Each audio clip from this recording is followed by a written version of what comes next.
Joe. I'm with Memorial's Office of Public Engagement. We're here at the Amera Innovation Exchange at Signal Hill Campus in St. John's, and we're so glad you're joining us. We're really looking forward to this discussion of both the challenges and the opportunities related to doing public engagement in our new online context. We've got lots of people attending from Memorial University and also many of our public partners from across the province. And we're also welcoming public engagement colleagues from across Canada. So I want to give you a large Newfoundland and Labrador welcome. Thank you so much for being here. We acknowledge that the lands on which Memorial University's campuses are situated are in the traditional territories of diverse Indigenous groups. And we acknowledge with respect the histories and cultures of the Beothuk, the Mi'kmaq, the Innu, and the Inuit of this province. We encourage everyone to reflect on these lands from where you are located and the Indigenous peoples for whom these lands are traditional territory. Since this is a rather large group, there are a couple of things to note. First of all, probably everyone's used to this by now, but we do remind you to mute yourself while you're not speaking. In terms of turning on your video, we love to be able to see you, but at the same time, if you'd prefer to leave it off, that's fine, whatever works for you. We will be recording this session, and we will also be streaming it live onto Facebook to allow for real-time closed captioning. But for that portion, only speaking participants will show. Finally, for the Q&A portions of our session, we'll ask you to raise your hand using the WebEx tool. So to do that, you just need to go to the participants section on the bottom right side of your screen. And if you hover over your name in the list, a prompt will ask you if you want to raise your hand. So with that, I'd like to introduce our host for this event, Dr. Gavan Watson. He's the Associate Vice President Teaching and Learning at Memorial and also the Director of the Center for Innovation in Teaching and Learning. Over to you, Gavan. Thanks so much, Rebecca. Good morning, everybody. As Rebecca noted, I'm the Director for the Center for Innovation in Teaching and Learning here on our St. John's campus and the Associate Vice President Teaching and Learning. I think my connection to our Center for Innovation in Teaching and Learning, which among many different things is the hub of online course development and facilitation, is probably the real reason why I was invited to moderate. But I'm pleased to be here because I'm looking forward to learning from our panelists and consider, for me, the connections between the challenges and successes that we've seen as far as engaging the university, the broader, from the university into the broader community, and consider how that also has applications for my colleagues' work as we work to support faculty members and instructors in engaging students. I'd like to just begin by noting that my pronouns are he, him. And part of my role here as moderator, I kind of see myself taking on two big tasks. One is the benevolent discussion traffic cop. So I'll be calling on people to speak and politely cutting folks off so that we keep on time and on target.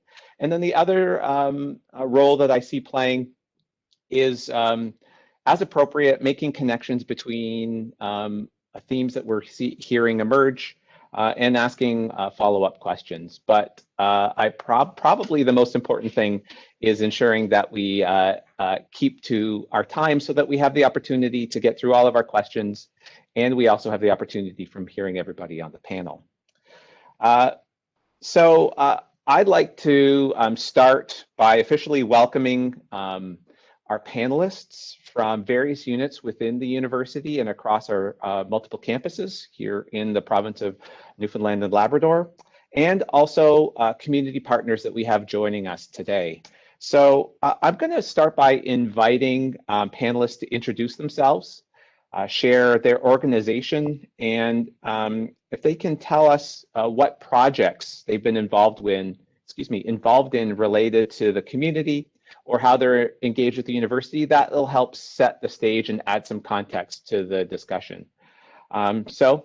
Taking on my role as benevolent discussion traffic cop, I'm going to turn the floor over to Dr. Tony Fang to begin with. Tony?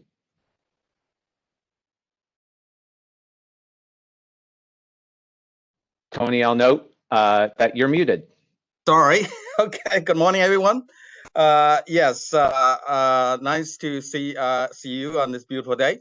So my name is Tony Pham. I'm a professor of economics and Stephen Jaroslawski Chair in Cultural Economic Transformation.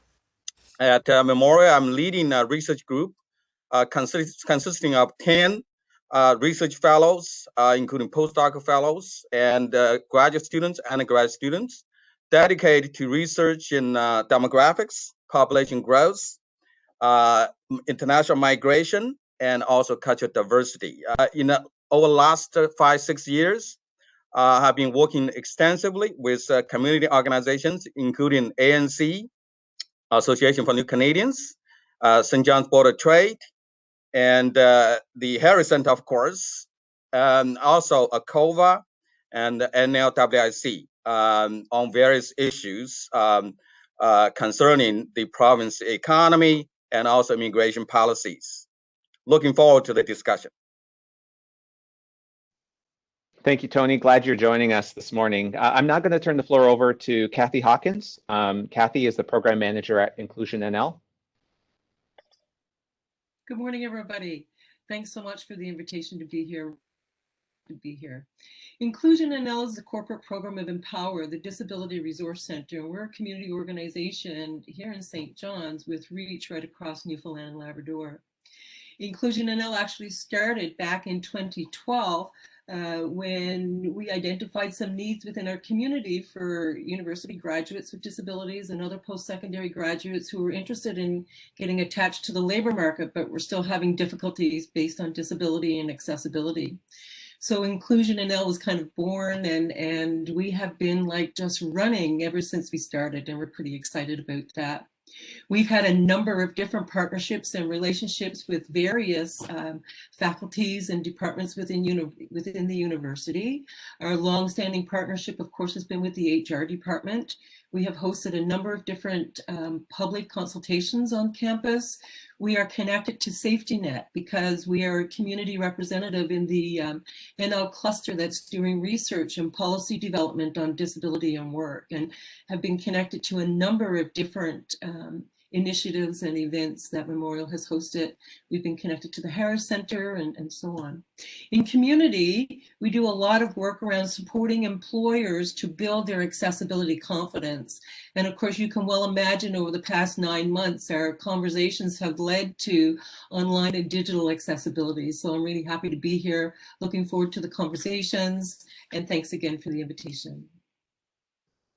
Thanks, Kathy. Glad you're able to join us, and such an important focus right now. I'll now turn the floor over to Jennifer Buxton. Jennifer is the Regional Engagement and Experiential Learning Coordinator on our Grenfell campus. Jennifer? Hi, yes, thanks, Gavin. So I don't have to tell my title and my name now, thank you.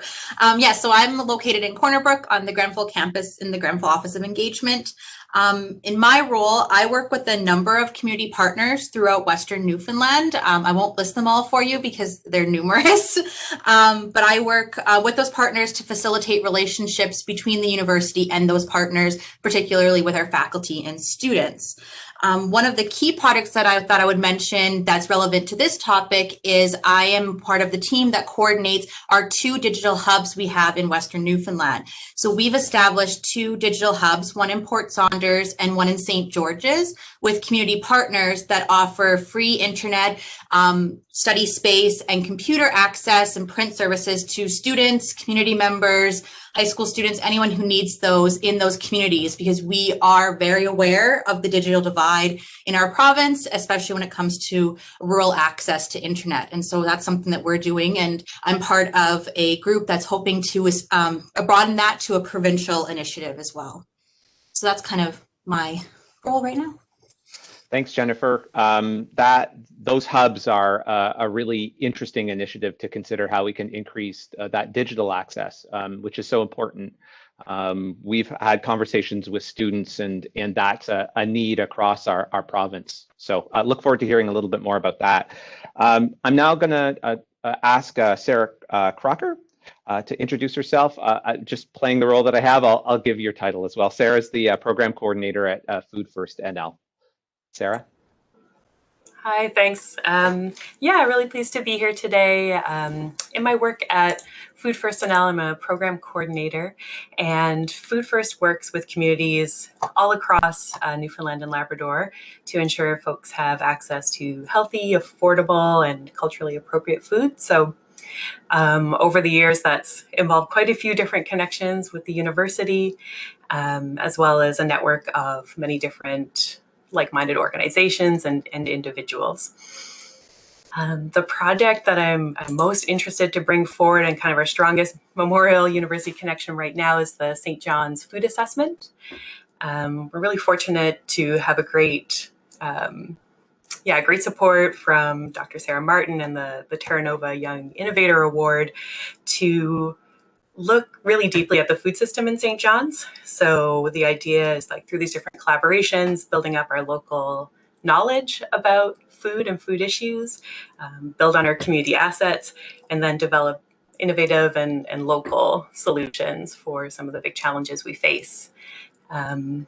Part of like looking into the future as well, really excited to be connected with the Center for Social Enterprise and what we can pull out of these times to move forward.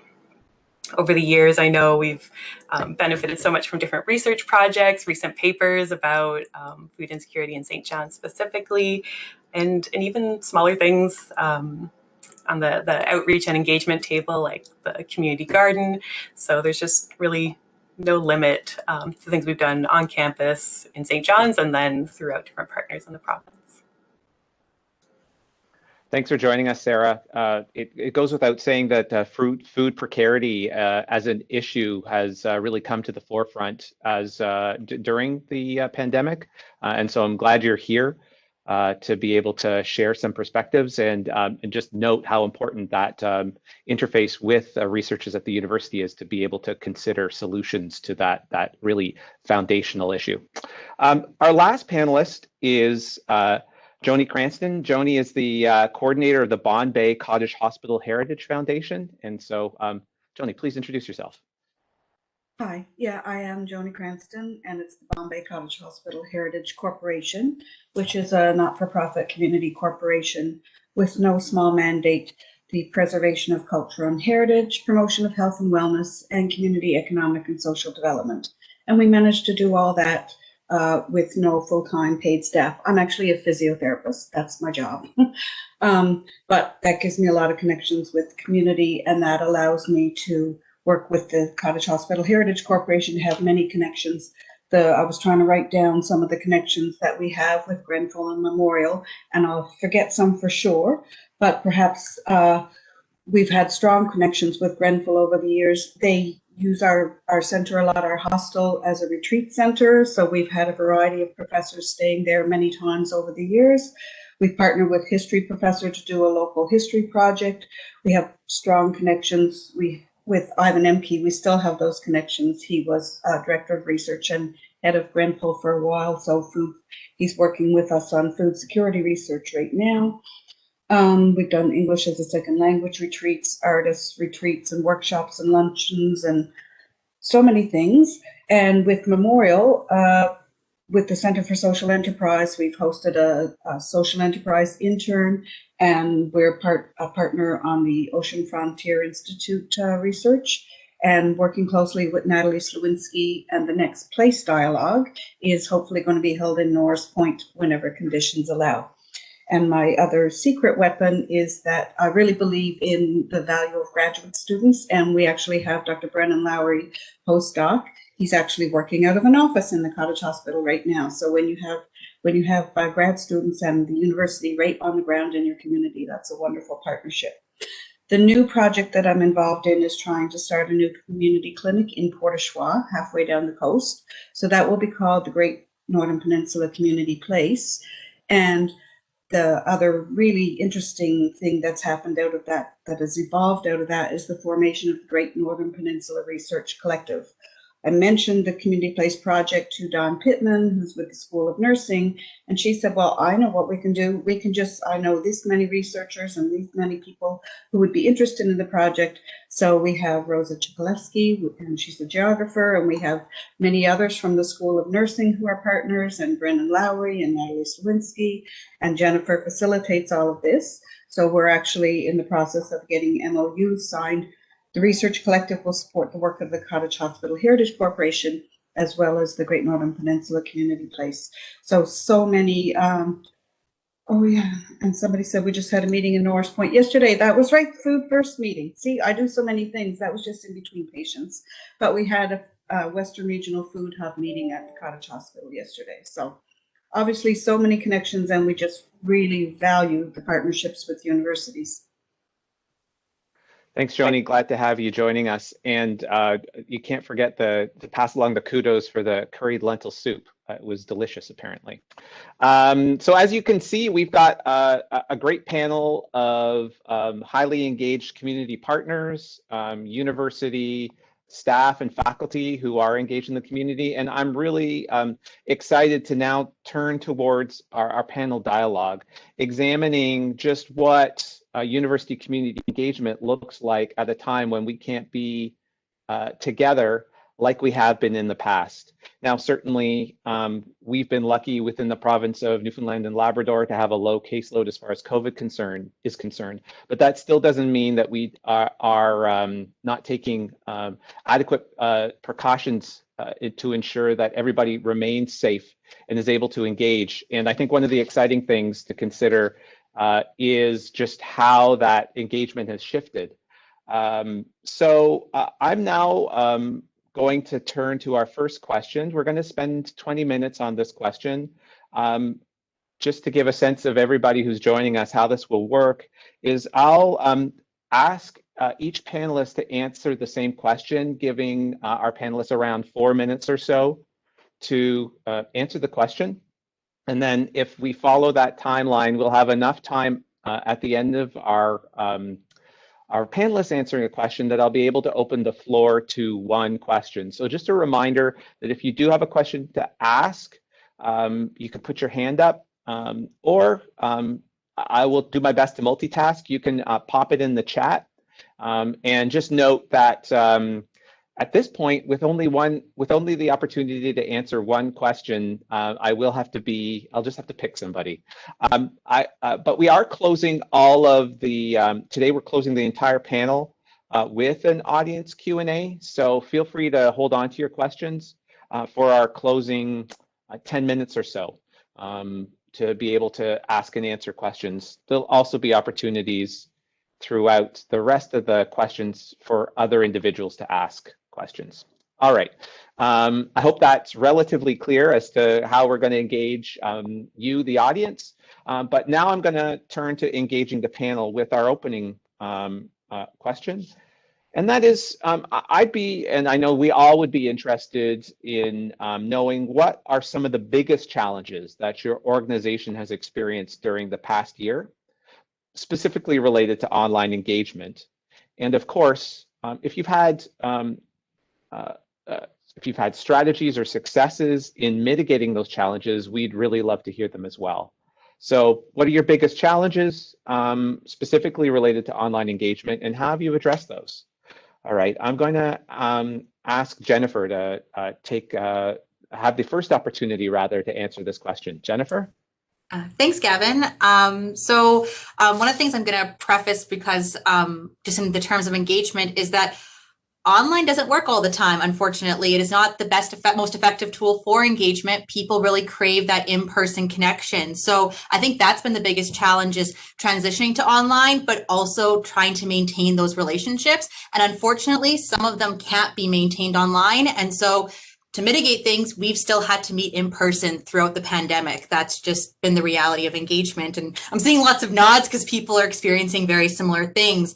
However, to transition online, I think it's also about being aware of people's technology and the access they have in their communities, because that can be a big challenge if they don't have good internet. So you have to be very open to phone calls, you have to be available to all the different types of technology. So Zoom, WebEx, Teams, kind of Skype, whatever works in those communities, and with your partners. And so I think that's been the biggest challenge, is trying to figure out what will work best in order to maintain those relationships. And unfortunately, at the beginning of the pandemic, things did slow down in relationships. And so the first few months, there were not a lot of those relationships. And so it took some time to get used to that and transition into what was going to work best. And so I think what worked best for us was a kind of model of whatever technology worked and a little bit of still in person. So I think that's, so I kind of offered solutions rather than the challenges, but we really focused on a solution-based approach in our office. Thanks, Jennifer. Dr. Fang, do you want to respond to this question now? Well, yeah, I mean, it is a fair bit of challenge. As part of our work, we conduct in-person interview with Syrian refugees. We hold public consultation with St. John's Board of Trade. We do all kinds of surveys, consultations, and so on. I mean, it is a challenge in the sense that, it's a lot more effective in terms of interpersonal communications and build a sense of trust for long-term collaborations and innovation. And, but it's also on the same time realize that, we need to overcome the challenges by engaging, our partners, maybe in both formal, informal ways. In the past, we attend a lot of conferences, also part of networking exercises, right? Now it's just not hard to do those kind of in-person events. The other activities we were doing as instead of, public consultation, we do online surveys, which would mitigate this kind of challenges of in-person interview, but also at the same time maintaining flexibility and reducing costs as well. So we tried many different things, but if anything, would prefer, of course, in-person communication. And this semester, actually, I'm teaching MBA class, Social Enterprise Entrepreneurship, and which is an exception that we actually teach in person. And because that's a lot of fun, that's feedback from the students also, participation certainly increased dramatically. But on the other hand, for the online teaching of my graduate class in labor economics, certainly there's much less participation, and also there's kind of issue about inclusiveness, because only those vocal students are more likely to participate. So sometimes we have to kind of get to make code costs, right, to ensure everyone has a fair share, right, in the participation process, learning process.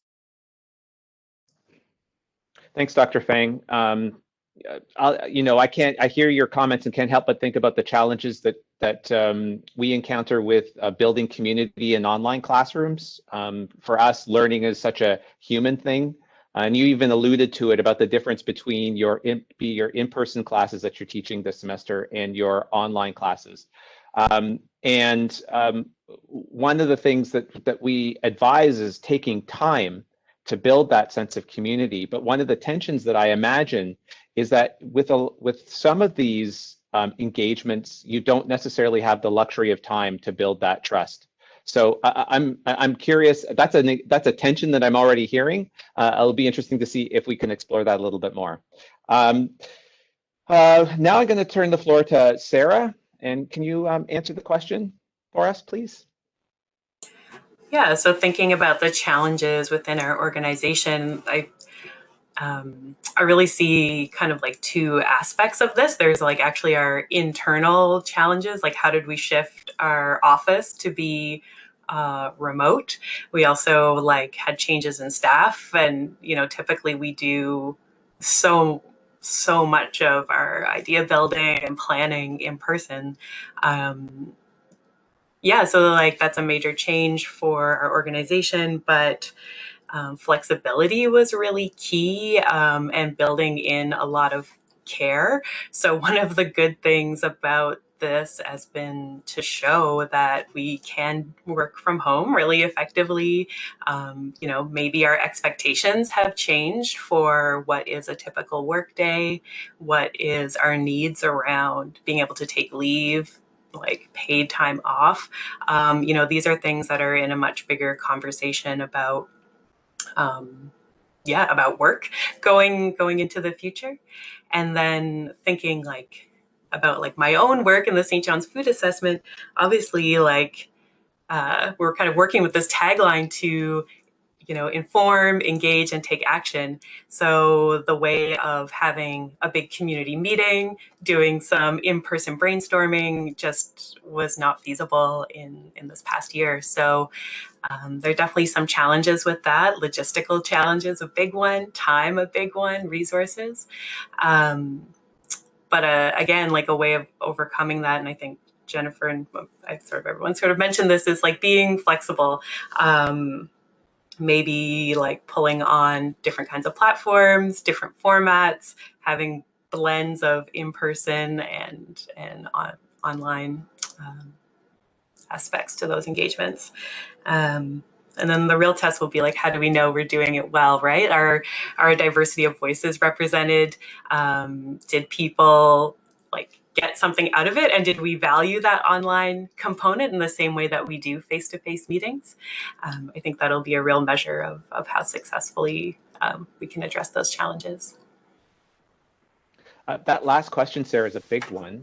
Do you have a sense around efficacy? Yeah, like I said, maybe our expectations are changing, right? Not just for maybe what we wrote in a pre-pandemic work plan for a project, but like larger issues within society. Like we've been really fortunate, like you say, in Newfoundland, not to have a ton of cases or like this overwhelming of healthcare, but a lot of innovative ideas are being put forward now, whether it's showing that need for changes to universal basic income that the CERB benefit kind of like was a real test run of. So I think it's a bigger question, and I'm sort of midway in our project. So I think we're learning as we go, and definitely pulling on a lot of great community partners to make sure it's in hand, I guess. Thanks, Sarah. Joni, now I'll ask you that same question. What are some of the biggest challenges your organization has experienced during the past year, specifically related to online engagement, and what have you done to mitigate those challenges? It's really interesting, and I think my position in the organization, I feel like I'm the community broker, so I'm the one that represents our organization outwards to the world, to the universities and all the other partners that I work with, and then also with the community. So the biggest challenge has been with the community, because the community doesn't do online. And speaking in my experience as a physiotherapist, I had to shut my clinic down so I could no longer see people in person. So I did do some outreach, virtually, which meant telephone, because nobody has the bandwidth, and nobody, especially down the coast in the Northern Peninsula, they don't have the bandwidth and they are not familiar with the technology. So I did a lot of outreach on the phone, which actually turned out to be fine for older people. And I got very innovative to try and assess their range of motion without being able to see them. And the people who had never had in-person hands-on physiotherapy actually did benefit from that treatment much more than I expected. But the people who were used to the physical engagement with me as a physiotherapist, they didn't benefit at all. They really needed that in person. So I think it depends what your contexts are and what your expectations are. And online can meet the community's needs who don't have high expectations, but the people who are used to really rich interactive engagement, it doesn't meet their expectations because they don't have access to the technology and they're not familiar enough with the technology. The silver lining in the cloud was that, especially with my clinic being closed, I had way more time to participate in all these webinars and meetings. One time I was not engaged with other partners and things because having a meeting meant closing my clinic for a day and traveling somewhere for a meeting. Now, with these online platforms, with this group of people and many of the external partners, we're all familiar with these platforms. So yeah, you can have really worthwhile connections and conversations. The Research Collective, we have these great, they are the best Zoom meetings I have ever attended. I love that Research Collective. And so that works really well. And some of the other meetings that we have work really well. But it's not a substitute for the in-person. Having the Food First Hub, the conversation in that room around that curried soup yesterday was, it was really rich conversation, and people created networks and partnerships around the table. And so that's not going to happen online to the same extent, right? So I think there are some benefits. The challenges, well, I don't know at what point it'll be best for me to talk about. In one of the, I guess, in the next question, we're trialing this really, really interesting technology to help bridge that divide between the community and partners and the research collective. We're trialing that tonight in Port au Choix, so I'll answer that in the next question. Okay. But there's two sides of this coin. Sure. Okay. And we get to look forward to that answer too. Good job teasing us. All right. And now we'll close by inviting Kathy to respond to the questions.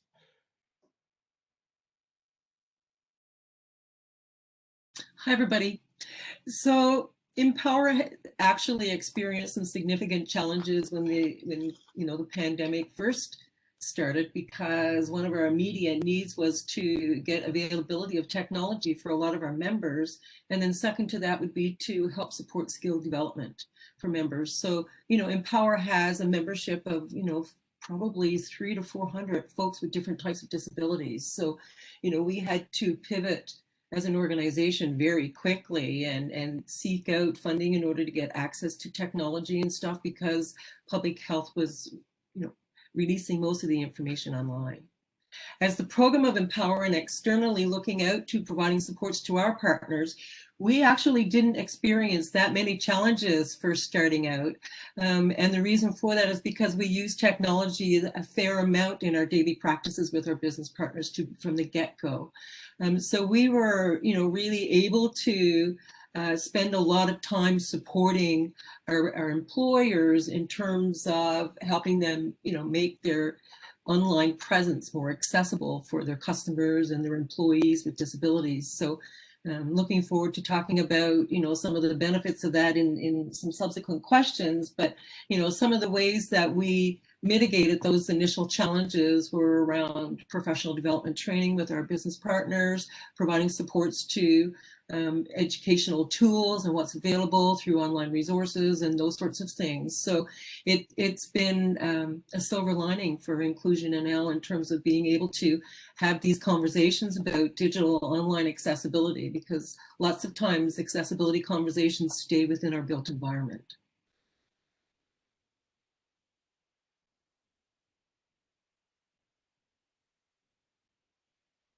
I'm muted. I caught myself. We now have the opportunity to open the floor. So I've been looking at the participant list in the chat. I don't see a hand up or a question posted there, but if there is anybody who'd like to ask a follow-up question, now would be the opportune time to do so. Again, post it in the chat or put your hand up and I'll call on you or ask the question on your behalf. If there aren't any questions that appear in the next minute or two, I will just echo something that I heard, and that is the importance of using, when we're talking about technology, to engage others, is using not perhaps what's the fanciest tool, but in fact, what's the most accessible tool. And what I heard was that in many cases, the telephone, which is by no means revolutionary, perhaps was evolutionary in folks being able to connect with one another. So important food for thought there around using what's available and understanding who your community is and how best to reach them. Okay. As I just, someone's given me help here. There is a question. I'm not seeing the hand. So. Hi, I'm going to jump in. This is Rebecca. I noticed that Sev Tap had raised a hand at one point. Perhaps the hand went back down. I just wanted to note that because I think it popped up for a moment anyways. Yes, sorry about that. I had a question, but it was more generic about the, bandwidth question. So My name is Seftap Savaş. I'm a geneticist and cancer researcher, and we are, trying to communicate and interact with our public members. So one of the things is that, having this kind of conversations in the pandemic with them. So, a couple of the panelists made a great point about, accessibility, especially I think Watson has actually summarized it really well. It's not about the technology, it's about the accessibility of technology. So I was just going to ask about, how can we find the information about the bandwidth availability? But you know what? After that, I realized I can actually do a search and find out this myself. So that's why I put my hand off.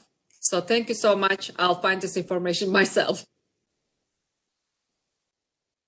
Thanks, Evtap. I'll just, if I may, one of the things that the university did as far as preparing for the fall and winter semesters was asking students who were located across the province and across the country where they were and what kind of internet speeds that we had. Obviously, even folks within the St. John's metro area had speeds that were low enough that would limit their access at different times to different tools that we're using. And certainly students who were studying in more rural areas, such as the Great Northern Peninsula, West Lab, were really disadvantaged as far as their internet connectivity was concerned. And I will post a link to a resource that we used that allows individuals to report their internet connectivity speed. So it's a bit of a crowdsourced tool that we found our data aligned with. All right. Do you see, I'm already perhaps of value more than just a moderator. Okay, now I'm going to move on to our second question. This one is building on this question and notion of access and accessibility. Question of who's being represented and what kind of information we then understand about the community as a result of who's in and who's out. So broadly speaking, the next questions have to do with inclusion. And so I have a number of questions, but I will read through them and I will let the panelists, I'm going to call on our community members to answer these first, but I'll let you pick and choose which ones you want to respond to. So with the push to move online, do you have a sense or concerns around who's being left out? And assuming that there are those that are being left out, what can we do to ensure that everyone has access to participating at these times? If you have a sense of what additional resources or what supports already exist as far as this is concerned to build that inclusion, you can share those with us. And perhaps at an organizational level, we'd love to know more about what you've done or how you've attempted to deal with that digital divide. So I'm first going to call on Kathy to pick any or all of those questions. And just note that we have about 15 minutes for this entire discussion. Kathy? Okay, I will be short as possible, although I can't guarantee, Gavin, and my apologies in advance. So your first question in terms of digital accessibility and who I feel is being left out, obviously, in terms of online accessibility and what that looks like, there are a number of different accessibility supports that a person would need in order to fully participate and experience the same engagement. They would include ASL interpretation for our deaf community, as well as closed captioning for our hard of hearing community, and the two are not the same. So, a person may require ASL interpretation, but, closed captioning wouldn't provide the same services or vice versa. So you need to recognize that. Also, I know that in terms of online videos and when you're sharing online videos and those sorts of things, you should also consider perhaps getting your videos in a described video format. So those with partial sight would have wouldn't have any problems if your video had portions of your video where there wasn't any dialogue. And then what would happen is that the described video context would actually support the description of what the message was being relayed through the video image. I think that a lot of times folks recognize that, we had to pivot very quickly to an online environment. And, I think that another group of individuals who are being left out are our seniors, because typically, technology isn't a place where, seniors mostly get their information. And while you said earlier that telephones are probably the most accessible, they're only accessible if you can hear somebody on the other end of the phone. So there needs to be a multiple source of tools that you use in order to make sure that engagement is at its maximum. I'll just leave it right there because I know we have 15 minutes and I want others to participate as well. Thanks, Kathy. But that's the notion of multiple tools to be able to increase access, I think, is a key point to make. Sarah, would you like to respond to these questions? Yeah, for sure. Definitely echoing some of the things that I hear Kathy saying. I think a lot of organizations have a long way to go with de facto providing those sorts of inclusive supports. Even as simple as descriptive text for Facebook and Twitter posts, things like this. And then that being said, Kathy maybe mentioned earlier that there are some people and some communities for whom these digital platforms are actually making things more accessible. So it's a really mixed bag in terms of who's getting left out, who's getting marginalized by these kinds of interactions.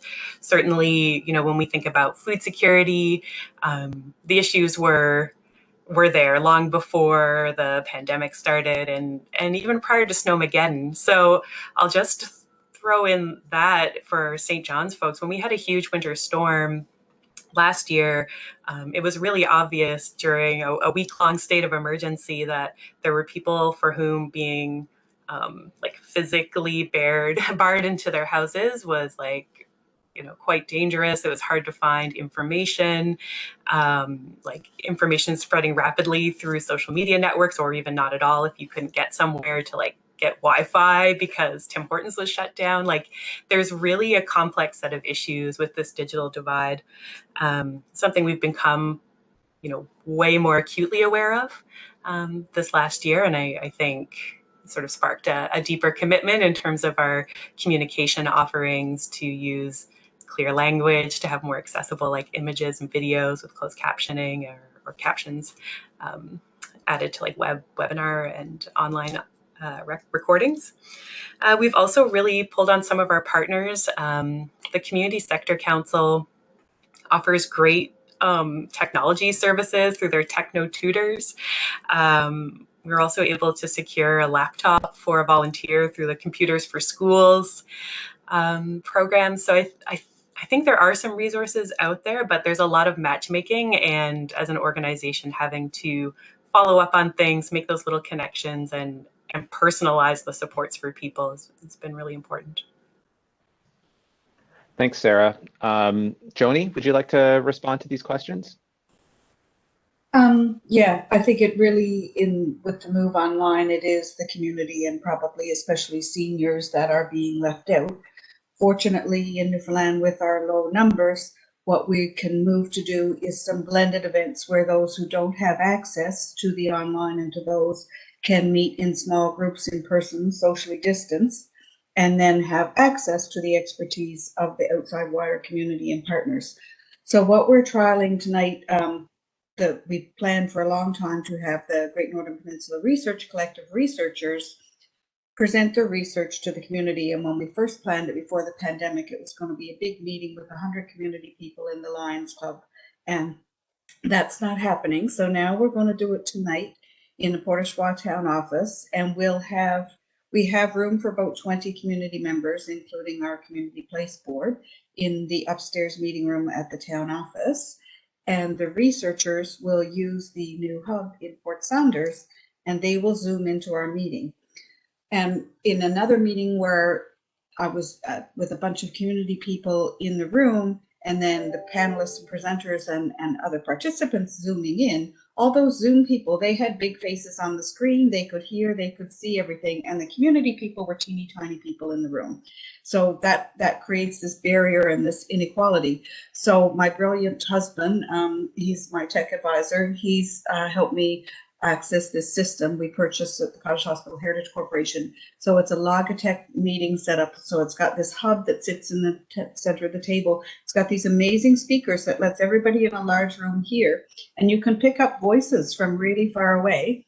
And then has this very cool camera that I can control with a remote control. So when someone in the community is speaking, I can turn the camera to them and I can zoom in on them. And the people on Zoom will hear that community person. And I think that will give them an equal presence and an equal voice. So wish me luck tonight. And I hope that the bandwidth in Port au Choix is going to handle this. I don't know, but that's the leap of faith. But so, yeah, this is how we're going to try and do it. So that gives people, if they don't have access to the technology in their own home, they can come in small groups and meet in an accessible place.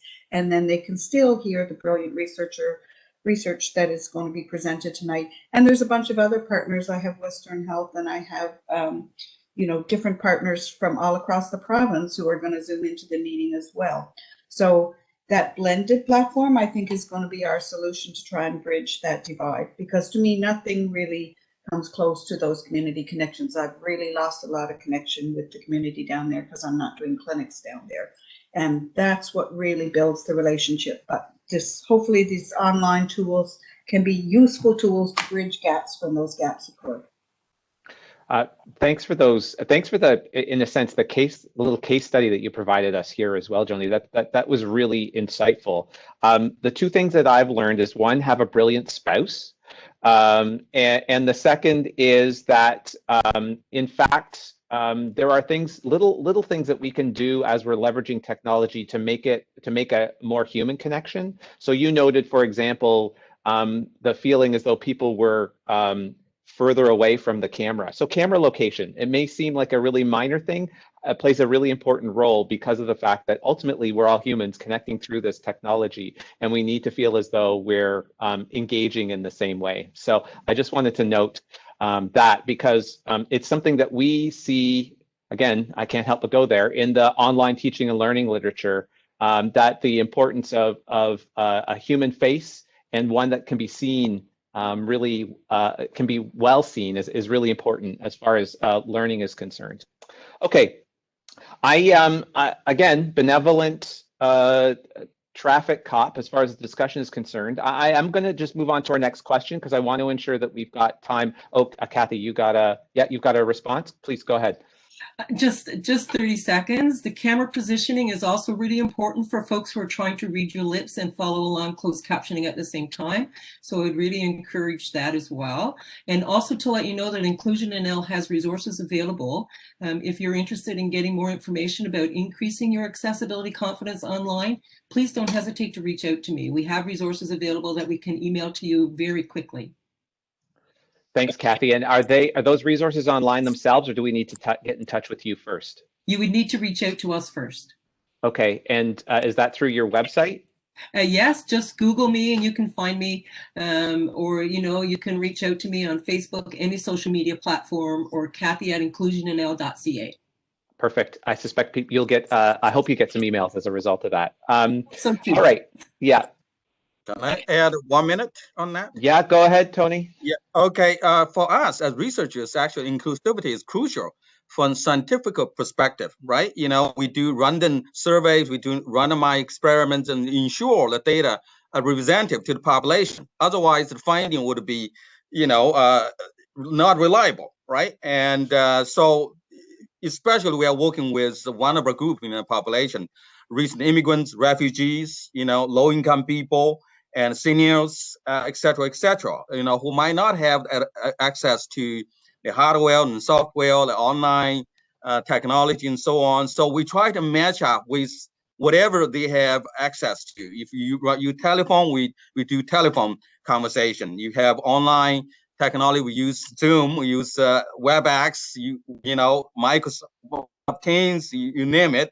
The silver lining is that we learn a lot of those kind of online communication tools. The other thing is that we provide them some small support. For example, data plan, gift cards, informal chatting ahead of time. We also promote events in social media and so on and so forth. So basically, we want to get to know the community partners early as possible. Try to warm up this relationship for more in-depth conversation. Thanks, Tony. That's insightful techniques as well. I guess I would be exclusionary if I didn't offer Jennifer the opportunity to respond to this question as well, noting that we'll have to have a shorter conversation later. Feel free to pass if you don't want to add anything, Jennifer. I know I can just, I only want to say like, it will only be like 30 seconds, but yeah, I want to just mention like one of the things that we were very aware of is that digital divide. And so that is the purpose of our hubs, is to try and bridge that gap. And so I just wanted to plug the hubs again, because I think like if we can establish more of them across the province and making sure that they meet accessibility requirements and all sorts of things, that we can kind of bridge some of that digital divide in different areas of the province by giving people access to a space to get internet, but also a place to get out of the home, because that was another thing. We want to give people an opportunity to be able to not have to study in their homes or do their work in their homes, because we don't know what the situation is, and it's nice to have that break. We all have offices, or lots of us have offices that we can go to, and it'd be nice if they could have that, if other people can have that as well in communities. Yeah, Jennifer, the hubs were really, when I learned of them and saw them put into place, I was impressed by them as far as a solution to a problem that we identified. So kudos to Grenfell colleagues on that. Do you have a photo of a hub? Like, people may want to see what a hub looks like. Yeah, they actually both have Facebook pages. So if you just look up the Port Saunders e-learning hub or the St. George's e-learning hub, we have photos on Facebook, but I can also send them to the group as well. I can grab those too. I just, a picture's worth 1,000 words. And though you can't see the internet access, it would just be interesting for those who might be considering what this might look like within their own context to see what you've done. So thanks for that. Okay, I'm going to move on to the next question. For my, I have 2 more questions left. For my next 2 questions, what I'm going to do is I'll ask my question, I'll invite one of our panelists to answer it, start by that invitation, and then I'll open the conversation to all of our panelists, so there can be a bit of back and forth. So after I call on, in fact, Sarah, heads up, I'm going to call on you first. We'll open the floor to all panelists and we'll engage for the 15 minutes or so that we've got. All right, with the facilitation piece set aside, the next question is about establishing and maintaining partnerships, specifically within the context of online. So I think we all understand, either through firsthand experience facilitating these kinds of things or as being participants ourselves, that connection and relationships is at the heart of public engagement. So if you could tell us a little bit more about how your approach to establishing and maintaining collective partnerships have evolved, or how you've adapted these in the online context would be great. Anything related to strategies or golden nuggets, key takeaways that you've learned over this time would be great to hear. So Sarah, I'm gonna turn the floor over to you. Yeah, thanks for the heads up. It is like a big question, right? So having a really engaged community, you've got those things we were kind of mentioning, like the digital divide, the technology. How do you choose a platform or a method of communication that works well for people? Like, who are these people? Maybe Tony kind of mentioned this. Like, are they representative of, what you're trying to do? How do you have like a sense of ownership and community? And then what is your larger strategy? I think sharing that, having really good communication has been key in what we're trying to do with the St. John's food assessment. So this is really intending to be a participatory approach, meaning that not just as staff, but the public, volunteer components, and even stakeholders are engaged early and often, that there is a communication process, that there are actionable benchmarks that people are aware of and can influence throughout. So I think that's been really important. This question is like, how do you do it, right? Like, how do you get to that really fully engaged community? I think it takes time, like even offline, but online, you do have to be flexible and adaptable for all of these things. We we sometimes have like gone a little bit old school, even in the midst of so many Zoom meetings and people feeling like a bit zoomed out.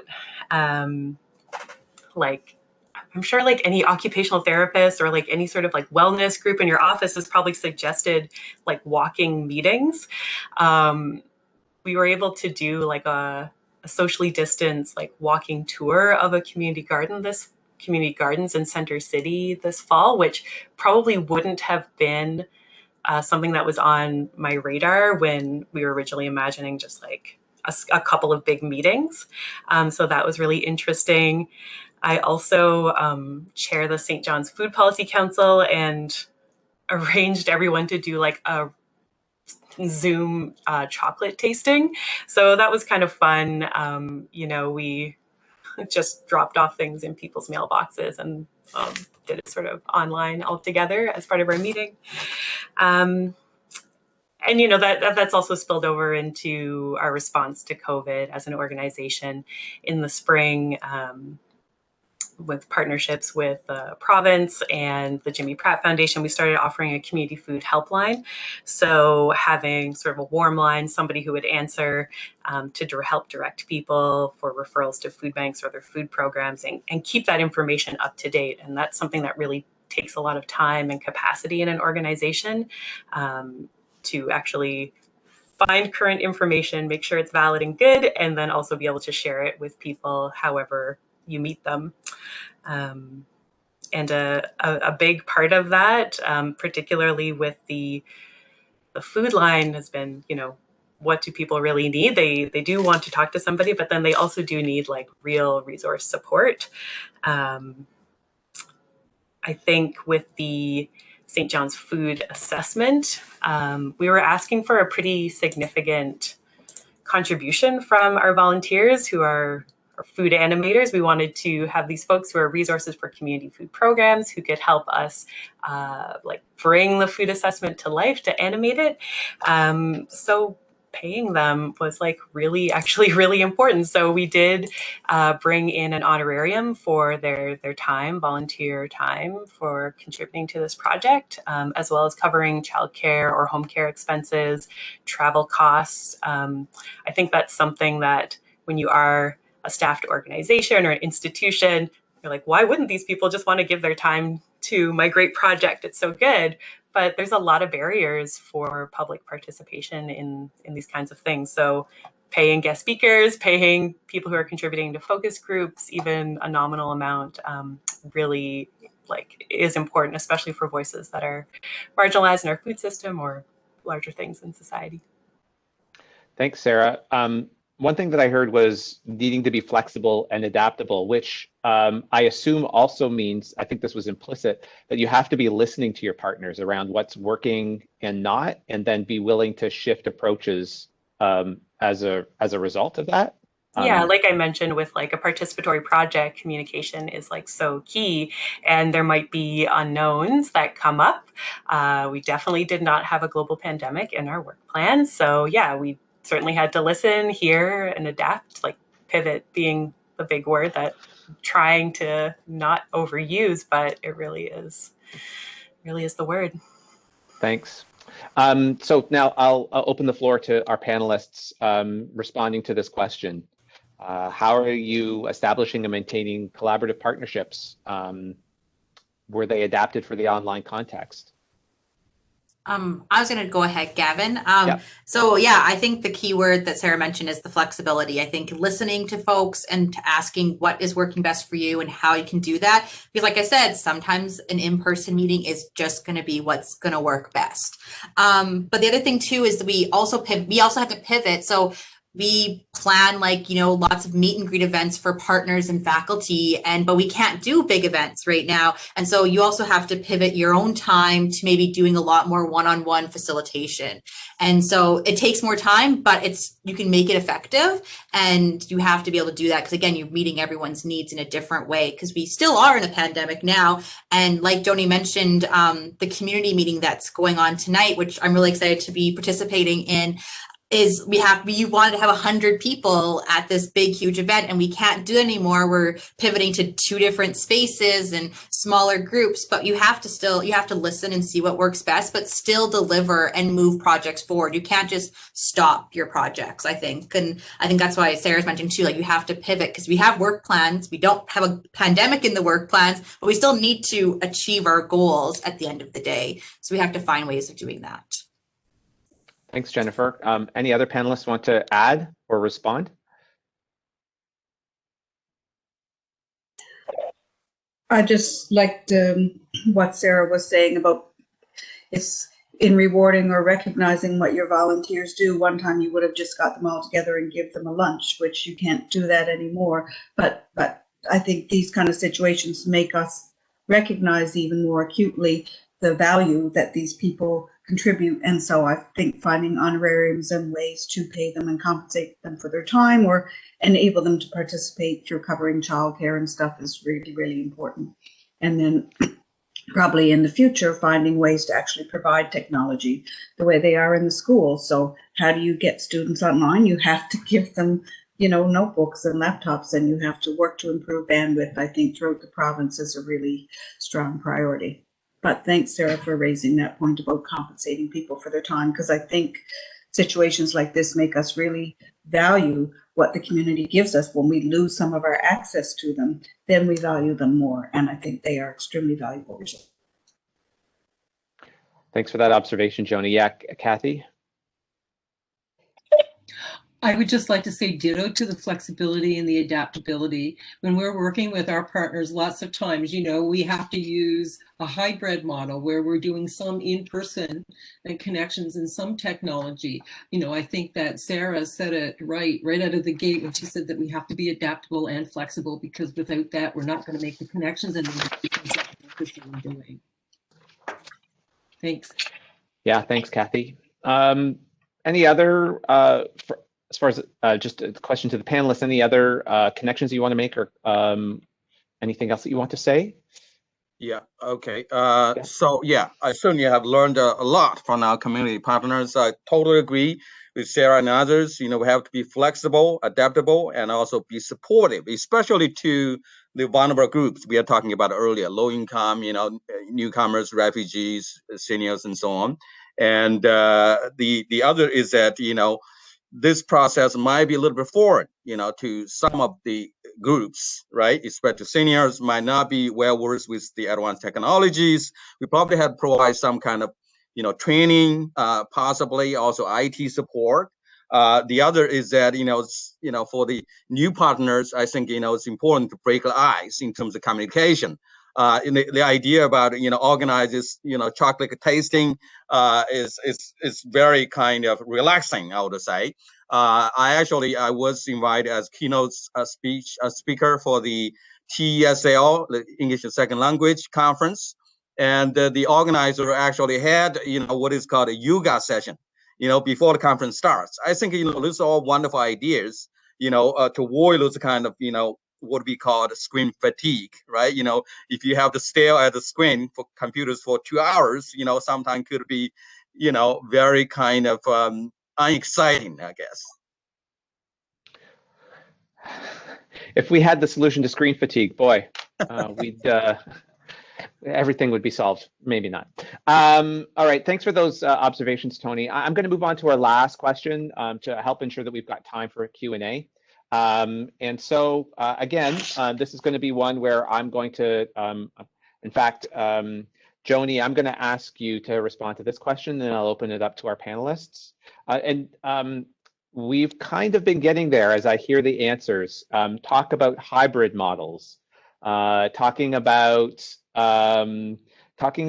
really what I guess what I'm interested in hearing from you is how do we move forward with this? So we're certainly how do we move forward with engaging each other inside and outside of the institution? The pandemic is not done. So we've obviously got that context that we need to continue to be aware of. You know, we've heard of creative solutions that have already taken place in order for folks to meet. I think one of the things that remains unsaid is that, you know, your local context matters a lot as far as how you engage your stakeholders. but I'm also curious around the takeaways. You know, with my magical fingers snapping and everybody having a vaccine, are there pieces of what you've done over the past 11 months that that you'll want to include in your practice going forward? I mean, we've talked a little bit about perhaps about the dehumanization of online practices. At the same time, perhaps they offer opportunities for underserved or underrepresented voices, a way of participating. So I'm most interested in hearing from everybody the lessons that you'll incorporate into the time ahead, and also what you're planning on perhaps incorporating into your regular practice as you move forward. So Joni, the floor is yours. Well, ask me tomorrow how the meeting goes tonight. And when we trialed it here at the Cottage Hospital, it worked beautifully, but it depends again on bandwidth. So we'll see what happens in Port Choix. But I think we're really going to use that technology a lot more for any kind of meetings. We also do concerts. We're thinking we could do blended concerts and things like that. We've even done them from our shed. So we will use that technology a lot more, but also because it also highlights how some things you can't do online. You have to have the in-person contact, like having Dr. Brennan Lowry living in my community, having a safe, accessible office that he can work at our center, and having our social enterprise intern actually be able to live in our community and work out of our center. I think that we're also going to work to make sure that our center can offer safe, accessible, COVID-friendly accommodations for in-person meetings as well. I think we're going to work on blended things and working on both angles. And because the way I really do connect with my community in Port Choix is in my role as a physiotherapist when I'm treating them. So I think we're going to continue to work on those blended models. And I will send the information to Gavin about the system, the name of the system, and a picture of the setup. And I can send you a picture from tonight as well. So you could share that with the group, and that way everybody will have the information. Happy to share that, and it's great to get. We'll also have the results of the evening and know how successful you were. I'm sure you will be nothing but successful. All right, I'm going to open the floor to other panelists to reflect and share their thoughts on this question.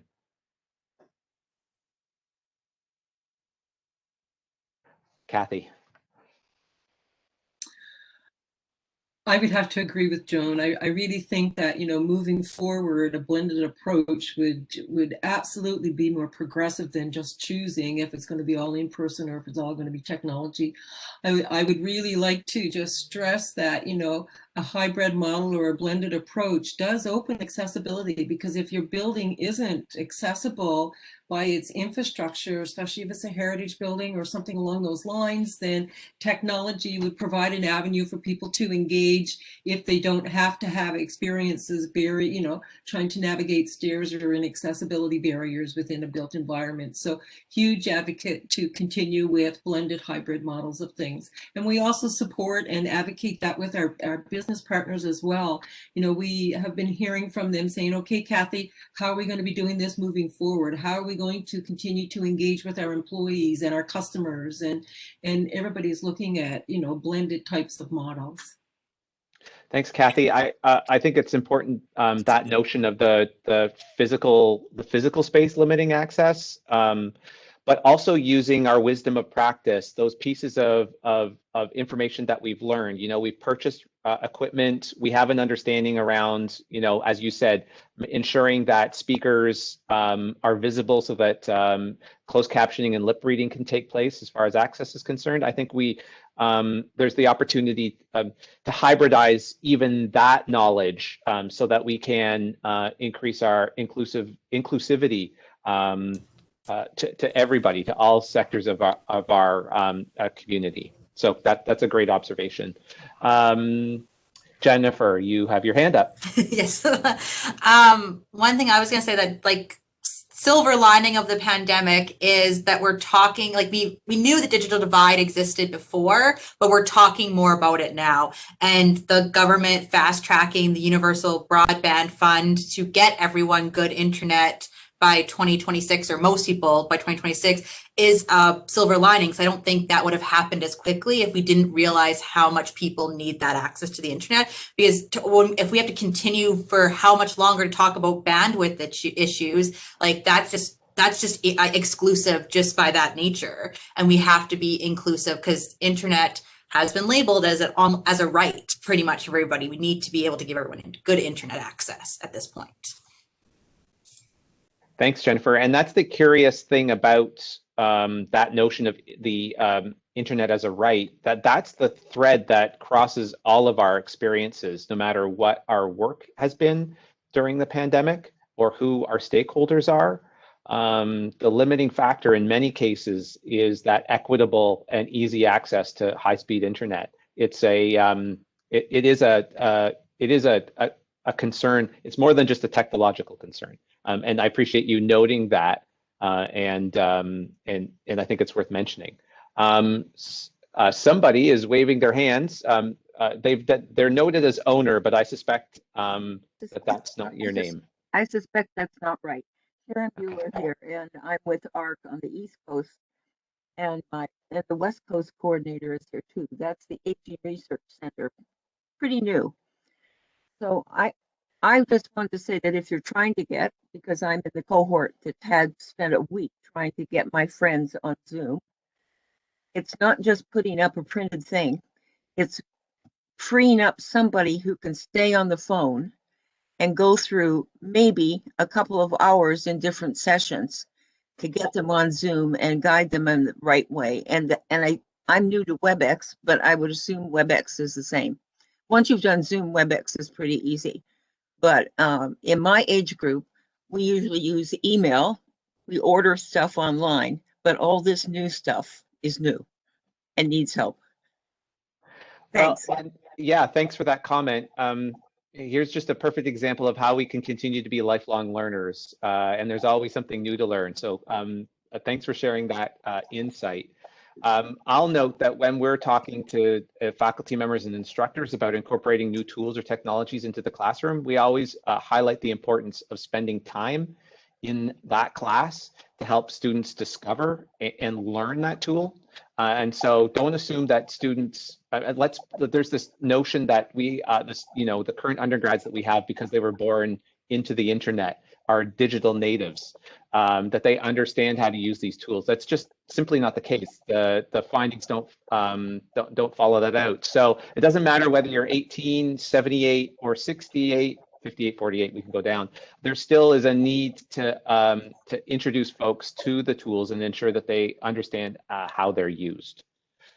Yeah, thanks. Thank you. Back to the question around takeaways or things that you're going to bring forward into your own practice after the pandemic. Other panelists want to weigh in on this? Yeah, okay. Let's see a few things. Okay, so just to note, Tony and then Sarah, okay? Okay, good. First of all, thanks Harris Center for making a connection and building bridges here. So, what I want to say is we're all in this together, right? I still remember when the pandemic hit. I really got this sense of depression. Because I usually travel to 10 to 12 conferences, workshops, community forums, whatever, share knowledges and disseminate knowledge and so on. But this is only exception. Last year I had no travels. So we all have to overcome this sense of isolation, sometimes anxiety, even fear. So especially for the vulnerable people, and we already mentioned that, who don't have access to internet, advanced technology, and so on. So we're all in this together. I think, it turns out, actually, I would imagine that my productivity would crash to the ground this year, but turns out I have more projects than last year, 5, 6 more, because, people all, I guess, have the sense of, collaboration. We all need to reach out to the community to get help, right? So I think from that perspective, I think we all need to be more innovative and flexible and supportive to each other, and especially one of our group, and to make the communication more successful and effective. Thanks, Tony. Sarah?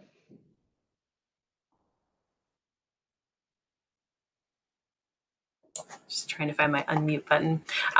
Yeah, like I think, you know, when we're tackling these big questions and these sort of like unknowns, it's important to keep in mind that if we're imagining this future driven by technology, that, you know, this year, like we can't forget like all the research that has to go into that, all the studies and like all the creative pieces that go into supporting that change or that work in technology. Like, where would we be without so many good Netflix shows and these other creative ways that we bring our communities together? We're talking a lot about, you know, a digital divide and needing to build up capacity and infrastructure. But some of those problems that we're facing at their root might not be solved by a better platform or app. You know, there's like fundamental inequalities in how wealth is distributed, and we've seen that really sharply with COVID. So the way women have left the workforce or experience like lower wages due to their precarious work. And the way students, you know, come to your classes, their ability to engage with that is really affected by these fundamental issues. So Sarah, what I'm hearing you say is that regardless of what we take away from this, we need to consider those fundamental inequalities and work towards addressing them in all of our work. Yeah, like Tony sort of, or yeah, just like briefly mentioned, like this sort of depression of like not being able to have life as it was and travel and meet people and do things, and the, you know, we've been, like people keep saying, pretty lucky in Newfoundland, but you know, it's been tough from a health perspective. COVID-19 has disproportionately impacted people of color, disproportionately affected people who work providing personal services. These sorts of things are really highlighted in this experience. So if we're going to address a digital divide, getting to the root of inequality in our society has to come along with that. Thanks, Sarah. Do the panelists have any other thoughts that they'd like to add to this question? If not, I was just gonna add that Brennan had a question in the chat that I wanted to talk to, I guess. Sure. Well, then so before you do that, Jennifer, why don't we say that we're going to, before we dive in on that question, because that's where we're going here. We're going to the Q&A. I'm happy to transition over there and have the next 15 minutes for a question and answer. But before I do, I just want to provide the opportunity for any of the other panelists to have a final word related to the fourth question. And then Jennifer, I'll give you the first response to the Brendan's question there. Well, panelists aren't chomping at the bit or interrupting each other to chime in. So then let's switch over into the Q&A. So just like Brendan's done, please feel free to post your question in the chat or raise your hand. If you raise your hand, I'll call on you and you'll get to ask your question. If you post it in the chat, let's just say that I'll read it on your behalf. And so, yeah, let's move on to that. And so I suspect that Jennifer, you're going to want to respond to this first. Brennan writes, he's, I'm assuming pronouns here, he's heard from a lot of people in rural NL that they wish that Memorial had a more permanent presence in rural communities. What lessons can we learn from the panelists' presentations that can inform how the university could engage with rural communities more deeply in the long term? So, Jennifer. Yeah, no, Brennan, I really appreciate your question. And this is something our digital hubs hope to address, is that we don't want them to just be a COVID thing. We want them to be a longer term thing and to open more of them, because they're not only spaces for internet access and study space, but they're also spaces for us to collaborate. So our Port Saunders Hub has been used for continued community education sessions. We're using it for a community meeting tonight and other projects, so continuing education projects. There's lots of projects that could use hub spaces. And so we hope to open more in the long term that would be in rural and remote areas of Newfoundland and Labrador to help have a longer term presence. And they're partnerships, right? They're not just a university building, they're a partnership with the community.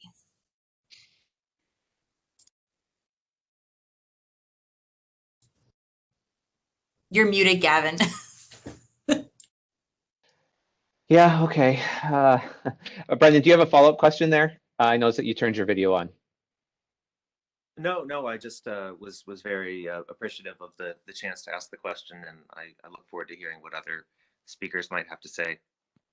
Thanks. So that's on that note, Brendan, are there others that want to respond to that question? Joni looks like she'd like to. I think it goes even deeper than just having hubs that students and graduate students and faculty can come and visit. I loved the MUN extension model, and we saw some of the great work that came out of that years ago. Brennan has spent a lot of time in our community and down the coast, and our social enterprise intern really had a lot more richer experience by being able to live there. So there's one thing when people from larger centers, which is where the institutions are, when they fly in and fly out, just zoom in and zoom out, it doesn't create the same connection, and almost from the community point of view, not the same level of respect as when someone actually spends the time, even if it's a couple weeks or a month, to actually live in the community and meet people in the coffee shop and the grocery store.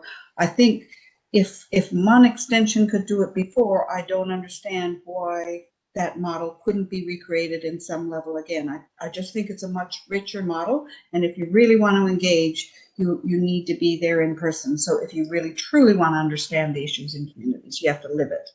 Lived experience, that's what it's all about. Thanks, Joni. For those, I'm relatively new to the institution, and I've heard lots of MUN extension in my time here. What would you say are the hallmarks of what the MUN extension experience was for those that aren't familiar with it? Well, I mean, they actually, students and faculty went and lived in community. The FOGO project that's famous all over the world happened that way. Natalie Slewinski spent 7 years doing research with Shorefast, and that's what created her whole place model of social enterprise. I don't think she could have created that model on Zoom. And actually, the interesting thing is that I think some of the people that worked with her on that project actually ended up moving to Fogo Island and getting married and raising families there. So, especially if we want to, reinvigorate and keep rural Newfoundland going, sometimes what happens is people come from big cities and they move here and they live here and they realize what a wonderful place it is to live, and then they stay here. And then you have all this expertise that actually exists in your community and that can work more closely with community. So it really is about people going and spending time, a month or 2 months or whatever.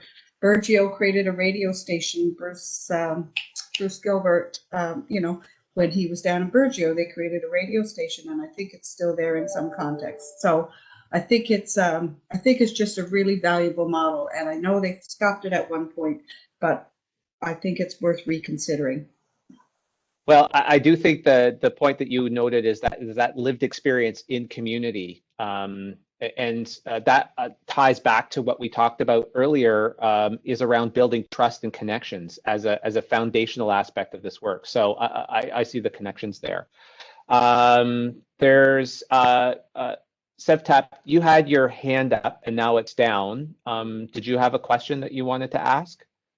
I had more of a comment and maybe a question. Yes. So first of all, thank you everyone, especially Office of Public Engagement, for this, and all the participants. I learned a lot. I also learned that I didn't know much.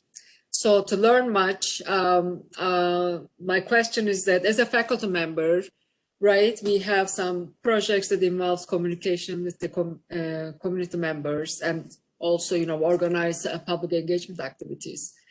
So some of the things that I learned in terms of accessibility, like closed captioning, capture, descriptive video function, etc. So these are really important, I realize now, for our public engagement activities.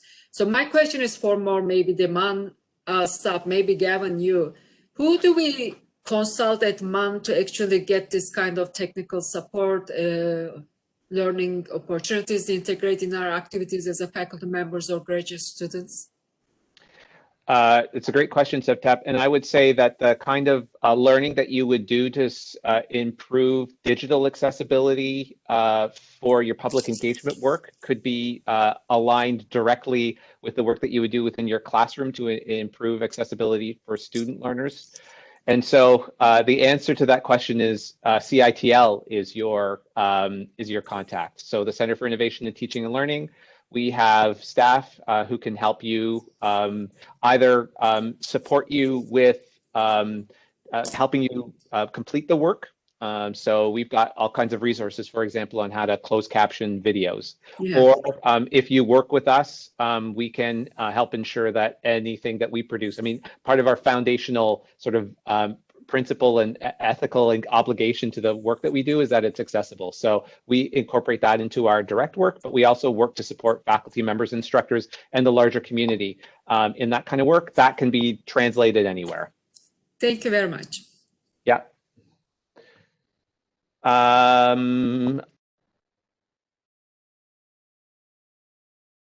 You muted?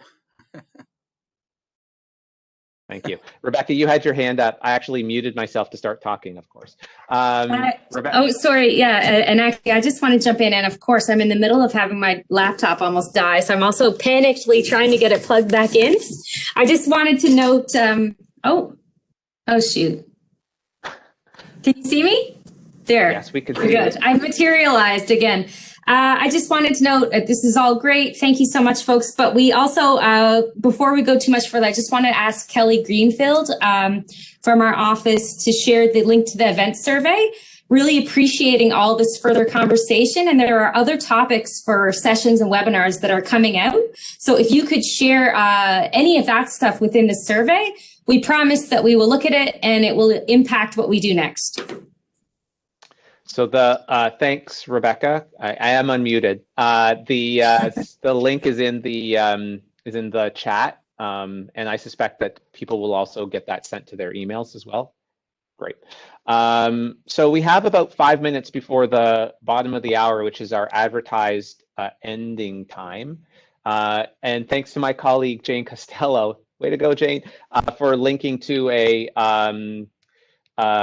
some continuing professional development that we did for faculty members and instructors around principles of universal instructional design that would be applicable to all of this work. And it's accessible freely to anybody who's able to have the foundational access to the internet. So that link is there. Thanks for sharing, Jane. Any other questions that our guests have for the panel? Happy to pose them, or you can post them in the chat. This is when I do my soft shoe routine while we're waiting for any kind of questions to come in. There was a comment here from Catherine just saying thanks for the quality of the discussion and that it was insightful, especially around the lessons learned and the silver linings. So thanks for sharing that feedback, Catherine.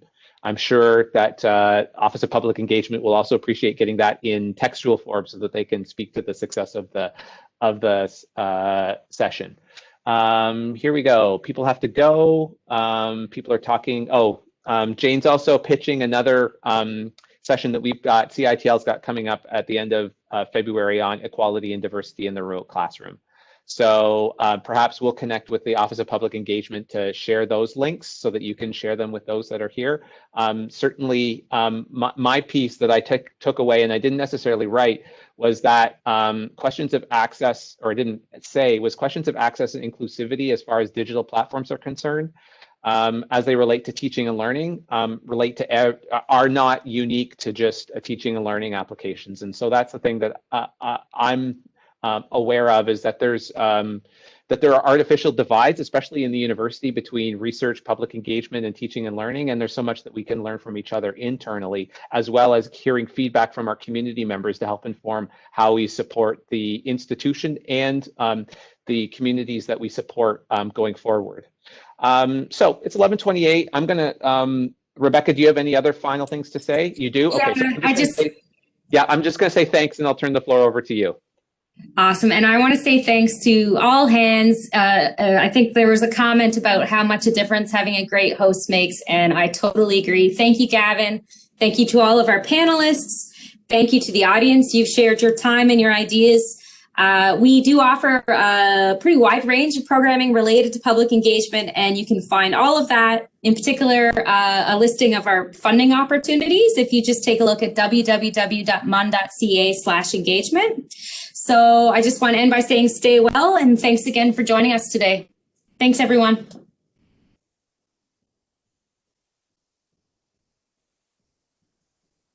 Bye, everybody. Thank you. Bye, everybody. Bye-bye.